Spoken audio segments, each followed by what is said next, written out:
Hi, Case Dealing again with the Wilbur Ellis Company, standing in an orchard outside of Sparta, Michigan, as usual. Today we're going to cover thinning. Pretty complex, complicated, some artful, some science, a little voodoo involved in this thing. So we'll try to cover this briefly. So we can go on and on and on. There's people who do college graduate courses of this stuff and studied all their life and still don't understand it. But I'll try to wrap this up, just kind of the mechanics of how I go about thinning and making those recommendations. So we'll cut to that clip here right now. All right, so we're going to look at these Ida Reds here and just kind of run through some of the mechanics of what we're doing with thinning. I've cut a little spur off of here so it's not shading what I'm trying to show, but we've got this cluster. I've measured the fruitlets. I've marked the fruitlets in Roman numerals so we can go ahead and keep track of which ones we're talking about when we come back and look at these things. And then I've also made some measurements on this flagging tape with a date. So we'll make a pre-measurement before the grower starts this thinning process, and then after a couple days we'll try to evaluate. Everybody gets a little nervous if the thinner's working or aren't the thinners working, and how do we go about, what do we go about doing next. So even if I can't get back in the orchard, we've got this flagged. They can come out here and measure using this little gauge we've set up, and all in millimeters. So we've, like I said before, we've measured the king bloom. We've gone all around here, made these millimeter measurements. He'll make those applications of the thinners, and then we try to decide if we need to come back and retreat or if what we've done is working. And basically that's measuring by the growth of the fruitlet. In the nice warm weather, we'll maybe get 1 millimeter of growth a day, 2 millimeters in some situations. We get cloudy and cool, sometimes it doesn't grow, they hardly grow at all. But this gives us some way to quantify what we've done and if it's working or not, and if we need to retreat.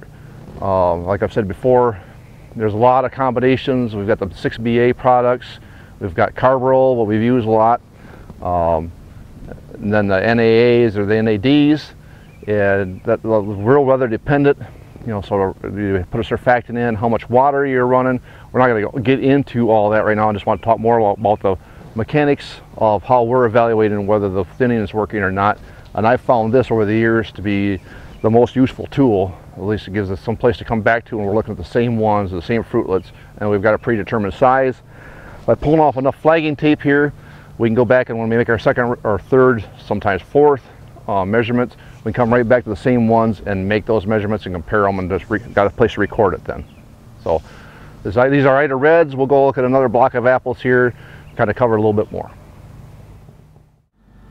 We moved over to a block of Galas just for something different to look at. I say Gala, guys say Galas, it's the same thing.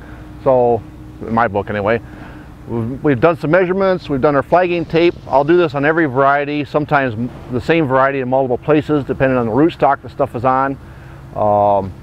This gives us a good feel for what's going on. And also, probably the primary thing to remember, especially when you're dealing with a commercial apple grower, has got a lot of things to take care of, is sometimes patience is the best thing that you can do. So a guy will call me up and we're coming up to Memorial Weekend. What should I do? I've already sprayed whatever, NAA and Carbaryl out there. I'm not seeing a reaction. So something to basically keep them busy is go out there and make another measurement. Let's see what this looks like. Let's see if they're growing. Is the king outgrowing the side blooms, or one of the side blooms taking over and start to outgrow the king?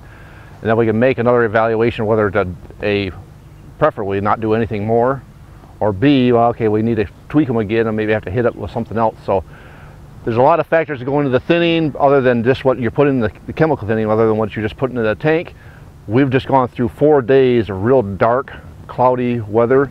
It's probably hard to pick up on the camera, but this foliage is pretty lush, pretty succulent, not a lot of wax. We've got they're forecasting a couple of real warm days.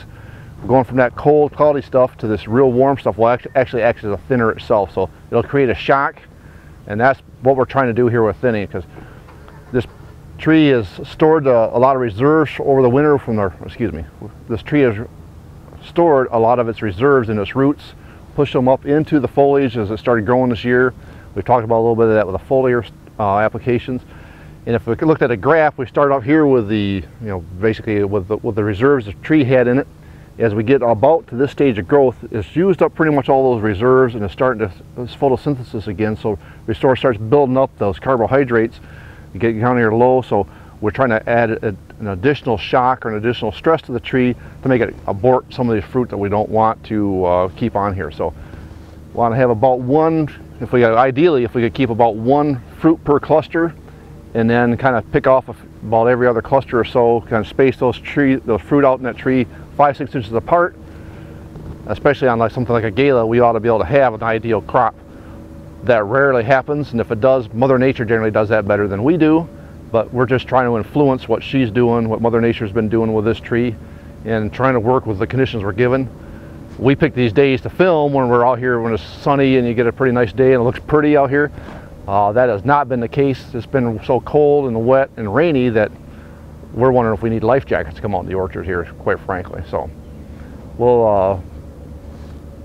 we basically covered everything new. We'll come back to these again as the season progresses and their thinning goes on. We'll check these measurements and we'll look at the growth of these fruitlets, and we'll just kind of use that as an evaluation. So let's wrap up this series on chemical thinning in the apple orchards. There's some things to consider other than just the chemistry that we're putting in the tank to get the thinning. We need to know the condition of the tree, what kind of fertility program has been going on in the tree. Does the tree have a heavy crop last year, coming back with a pretty good set this year? Where are we as far as growth stages? As the fruit, are we 8 to 10 millimeters? Are we 10 to 12 millimeters in size? Is the king dominant in that cluster? We'll make all those evaluations. We talked about some of the essential tools, little flagging tape, measuring gauge, this happens to be our Wilbur Ellis one, and my favorite, a Sharpie. So we'll go out there so we can mark those things, make the measurements, make the evaluations, and then we can come back at some point in time after the application has been made, trying to make a decision whether we need to go out there and make another application. Do we wait a little bit? Do we go into hand thinning? So I think that pretty well covers everything. All the sunlight, the weather, there's a lot of stuff that goes on here. And like I said when we started this thing, there's a lot of science that goes into this. There's some art, and I think probably about 2/3 of this is voodoo. Just how the tree feel about what you're doing to it. So I'm Case DeYoung with the Wilbur Ellis Company, and thanks for watching.